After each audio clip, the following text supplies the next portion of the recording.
El poder de una fotografía o video queda plenamente de manifiesto en este video mientras exploramos la historia inquietante detrás de cada uno, desde una última imagen escalofriante hasta una hazaña asombrosa que terminó en tragedia. Acompáñanos mientras vemos 5 fotografías y videos inquietantes.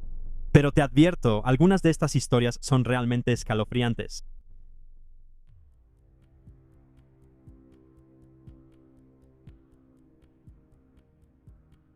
Vuelo 571 de Uruguay. Esta es la última imagen de los pasajeros del vuelo 571 de Uruguay tomada el 13 de octubre de 1972. En ese momento, ninguno de ellos podría haber imaginado que uno o más de los amigos en este video serían comidos por sus compañeros para poder sobrevivir. El vuelo charter de Montevideo, Uruguay, a Santiago, Chile, más tarde se estrelló en la cordillera de los Andes. El avión transportaba a 5 miembros de la tripulación y 40 pasajeros, incluyendo a miembros del equipo de rugby del club Old Christians, así como amigos, familiares y simpatizantes. El accidente resultó en la muerte inmediata de 3 miembros de la tripulación y 9 pasajeros. Otros 5 pasajeros y miembros de la tripulación murieron durante la primera noche y los 28 sobrevivientes restantes usaron los restos del avión para protegerse de las condiciones heladas. Lamentablemente, 3 días después, otro sobreviviente sucumbió ante el clima extremo. El lugar del accidente estaba a una altitud de 3.570 metros en las remotas montañas de los Andes en el oeste de Argentina. A pesar de múltiples vuelos de búsqueda y rescate, el fuselaje blanco no fue visto en la nieve. Y después de 8 días, la búsqueda fue cancelada. El grupo se enteró de que la búsqueda había sido cancelada a través de un pequeño radio de transistores AM. Los sobrevivientes tenían muy poca comida y al saber que nadie los estaba buscando, enfrentaban una muerte segura por inanición. Desesperados, los sobrevivientes se dieron permiso mutuamente para usar sus cuerpos como alimento si morían. Sin otra alternativa, los sobrevivientes lograron sobrevivir comiendo los cuerpos de sus compañeros muertos. El 29 de octubre, 17 días después del accidente, una avalancha mató a 8 personas más. Algunos de los sobrevivientes decidieron salir en una expedición para buscar ayuda, pero sus esfuerzos no tuvieron éxito y pronto regresaron al grupo principal. 3 pasajeros más murieron, siendo el último en morir el 11 de diciembre, en parte porque se negó a comer carne humana. Nando Parrado y Roberto Canessa, ambos miembros del equipo de rugby, enfrentaron la dura realidad de que todos morirían sin ayuda. Así que el 12 de diciembre emprendieron un viaje desesperado a través de las montañas. Usando materiales rescatados del avión, navegaron por pendientes que iban de 30 a 60 grados. Su viaje los llevó a una cresta a 14.774 pies al oeste de la cima del Monte Sella. Después de recorrer 33,5 millas en 10 días, finalmente encontraron ayuda en Chile. Cuando se supo la noticia de que habían sobrevivientes del accidente, la historia de su calvario de 72 días atrajo la atención internacional. Los sobrevivientes le dijeron a la prensa que habían logrado mantenerse con vida comiendo queso y otros alimentos que habían traído con ellos. Y después de que se acabaron, comieron vegetación local. Sin embargo, no pasó mucho tiempo antes de que saliera a la luz su canibalismo y circularon falsos rumores de que habían matado a algunos de los sobrevivientes para alimentarse.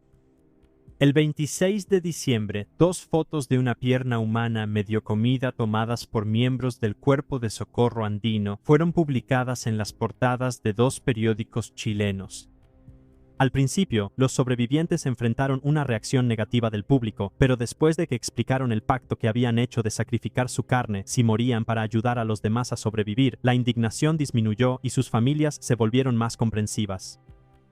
16 personas lograron sobrevivir durante 2 meses y medio completos después del accidente inicial, y su dolorosa decisión de comer carne de los cuerpos de sus compañeros muertos casi con toda seguridad les salvó la vida. Su terrible experiencia se convirtió en la base de varios libros y películas, incluido el bestseller Viven de Pierce Rule Reed, que fue adaptado al cine en 1993. Las autoridades argentinas y las familias de las víctimas decidieron enterrar los restos de las víctimas en el lugar del accidente, en una fosa común. 13 de los cuerpos estaban completos, mientras que los otros 15 consistían solo en restos óseos.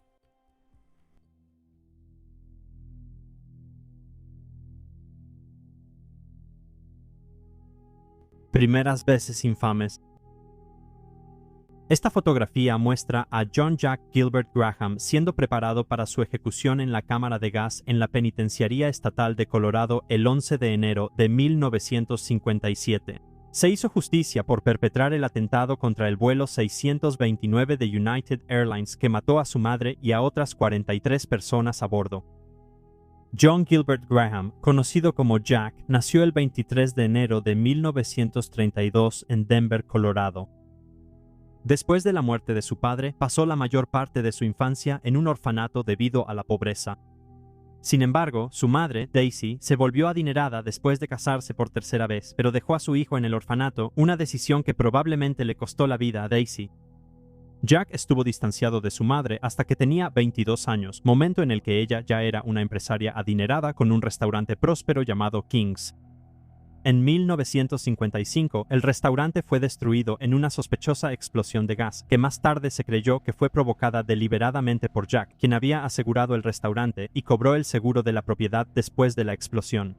La noche del 1 de noviembre de 1955, el vuelo 629 de United Airlines despegó del aeropuerto Stapleton de Denver, Colorado, con destino a Portland, Oregón. A bordo iba la madre de Jack. Minutos después de la salida del avión, explotó, matando a las 44 personas a bordo. Después de que los investigadores rearmaron los fragmentos del avión, el FBI determinó que en el equipaje de Daisy había explosivos. Con base en esa evidencia, así como en pruebas físicas encontradas en la casa de Jack y finalmente una confesión, fue acusado de sabotaje y posteriormente de asesinato. Su aparente motivo era reclamar $37,500, equivalente a $430,000 en 2023. El valor del dinero del seguro de vida proveniente de pólizas que había comprado en la terminal del aeropuerto solo unos momentos antes de la salida de la aeronave, salida. El 5 de mayo de 1956, Graham fue declarado culpable del asesinato de su madre y fue condenado a muerte. Jack fue ejecutado en la cámara de gas de la Penitenciaría Estatal de Colorado el 11 de enero de 1957. Sus últimas palabras fueron: "En cuanto a sentir remordimiento por esas personas, no lo siento. No puedo evitarlo, todos pagan lo suyo y corren sus riesgos. Así es como son las cosas". Jack Graham no solo fue la primera persona en hacer explotar un avión comercial estadounidense, sino que su juicio también fue el primero en transmitirse por la televisión de Estados Unidos.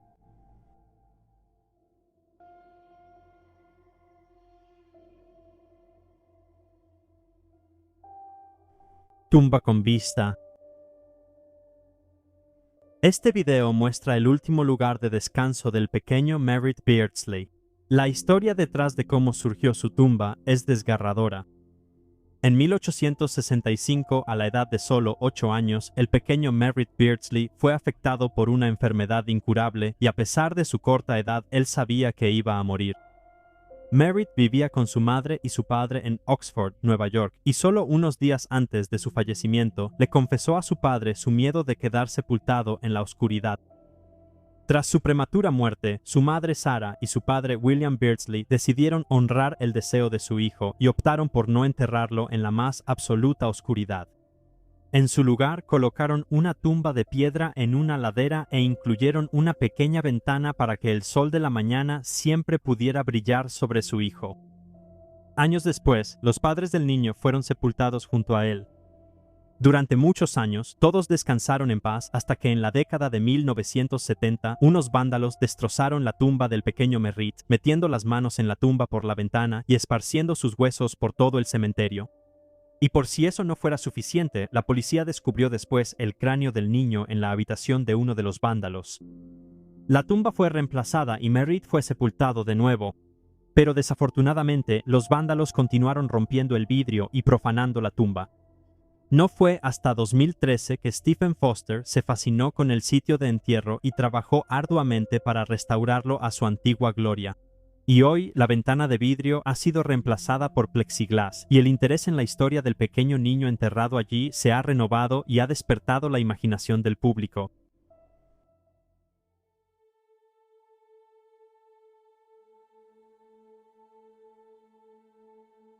Imágenes inquietantes de Nutty Potty. Estas imágenes inquietantes fueron subidas por Dave Buchanan y muestran el interior de la infame cueva Naughty Potty. Échale un vistazo. No, de hecho ya casi llego. Mi luz se acaba de caer. ¿Se cayó? Pues sí, se cayó, así que tuve que volver a ponerla. Gracias. ¿Estás grabando esto? Sí. No. Uy. Sí. Está bien.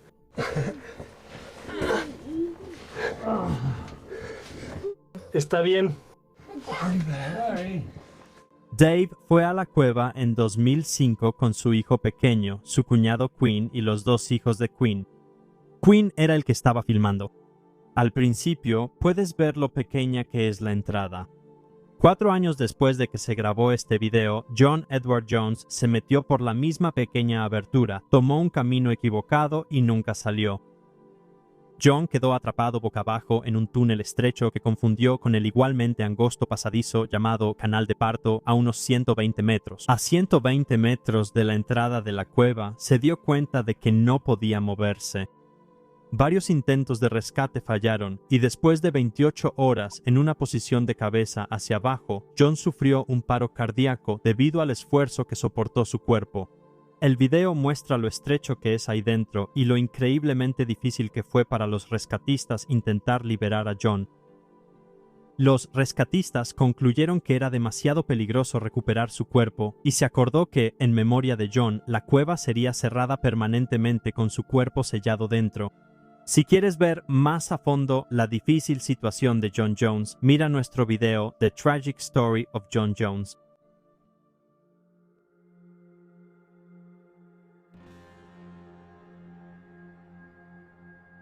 Angus Barbieri. Esta fotografía es del mismo hombre, Angus Barbieri. Su notable transformación se atribuyó al ayuno, pero tristemente no hubo un final feliz. Hoy en día, más de la mitad de la población occidental tiene sobrepeso y la industria global de la salud y el bienestar vale miles de millones de dólares. Más que nunca, las personas buscan esa imagen corporal perfecta y están dispuestas a gastar miles de dólares en membresías de gimnasio y suplementos que prometen una rápida pérdida de peso. Sin embargo, en la década de 1970 era raro que alguien tuviera obesidad mórbida. De hecho, probablemente ni siquiera se había escuchado el término, así que las opciones disponibles para Angus Barbieri no eran tan amplias como las que tenemos hoy en día. Angus nació en Escocia en 1939. Su padre era dueño de una tienda de pescado con papas fritas, donde Angus eventualmente comenzó a trabajar cuando tuvo la edad suficiente, y esto probablemente contribuyó a su hábito crónico de comer en exceso y adicción a la comida. Para cuando Angus tenía 27 años, pesaba unos 203 kilos, 2.5 veces el peso promedio de un hombre en Escocia. El exceso de peso tuvo un impacto negativo en su salud y consultó con médicos que estuvieron de acuerdo en que era necesario hacer algo para controlar su apetito incontrolable. La cirugía en ese momento era riesgosa y tenía una alta tasa de mortalidad. Así que se le aconsejó a Angus ayunar. Como era adicto a la comida, necesitaba ayuda para lograrlo. Así que en junio de 1965, Angus se internó en la Hospital Real de Dundee para un periodo de ayuno asistido por doctores y enfermeras. Los doctores recomendaron a Angus periodos regulares y cortos de ayuno, lo cual es similar a lo que conocemos como ayuno intermitente. Para sorpresa de todos, Angus encontró increíblemente fácil no comer y pasó los primeros 40 días sin probar ni una miga de comida. Necesitaba compensar la falta de nutrientes, así que tomó vitaminas recetadas y tabletas de levadura y bebió electrolitos. Después de un periodo inicial de ayuno de 40 días, los doctores planearon enviarlo a casa para que comenzara a comer, pero Angus prefirió continuar ayunando. Reanudó el ayuno en casa, con monitoreo regular por parte de los doctores. Debido a su falta de ingesta de alimentos, sus hábitos de baño también cambiaron drásticamente a solo una vez cada 40 días.